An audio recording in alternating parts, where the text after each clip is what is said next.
TechAxis. Learn first to lead the rest.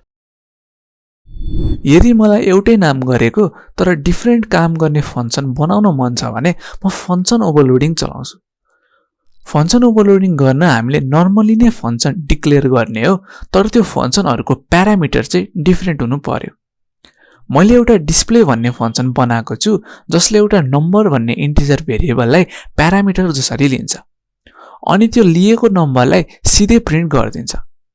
अब मैले त्यो डिस्प्ले भन्ने फंक्सनलाई ओभरलोड गर्नको लागि त्यही फंक्सनलाई डिक्लेयर गर्छु, तर त्यसको प्यारामिटर चाहिँ डिफरेन्ट लेख्छु। डिस्प्ले फंक्सनलाई ओभरलोड गरेर बनाएको यो नयाँ फंक्सनको टास्क चाहिँ एउटा फ्लोट नम्बर प्रिन्ट गर्ने हो भनेर लेख्छु।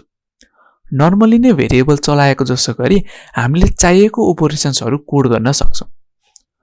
अब मैले अझै एकचोटी डिस्प्ले फंक्सनलाई ओभरलोड गरे, तर यो चोटी यसको प्यारामिटर चाहिँ एउटा बुलियन भेरिएबल छ।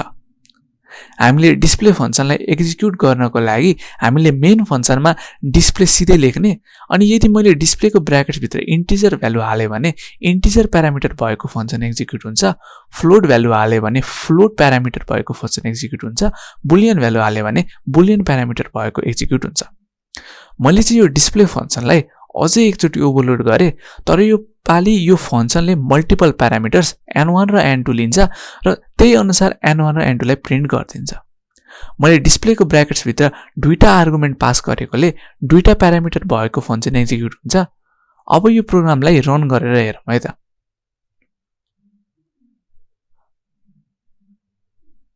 भने जस्तै हामीले चुज गरेको ओभरलोडेड फंक्सन एक्जिक्युट भयो। यो थियो फंक्सन ओभरलोडिङ इन C++।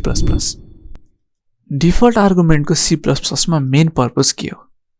के यसले चाहिँ फंक्सन कल गर्दाखेरि कतिवटा आर्गुमेन्ट मात्र हुनुपर्ने हो भनेर रिस्ट्रिक्ट गर्छ? अप्सन बी ले चाहिँ यदि फंक्सनमा प्यारामिटरको भ्यालु दिएको थिएन भने एउटा डिफल्ट भ्यालु दिने भनेर डिफल्ट आर्गुमेन्टले एउटा सर्टेन भ्यालु दिन्छ। अप्सन सी चाहिँ फंक्सनको प्यारामिटरहरुको डाटा टाइपहरु स्पेसिफाई गरिदिन्छ।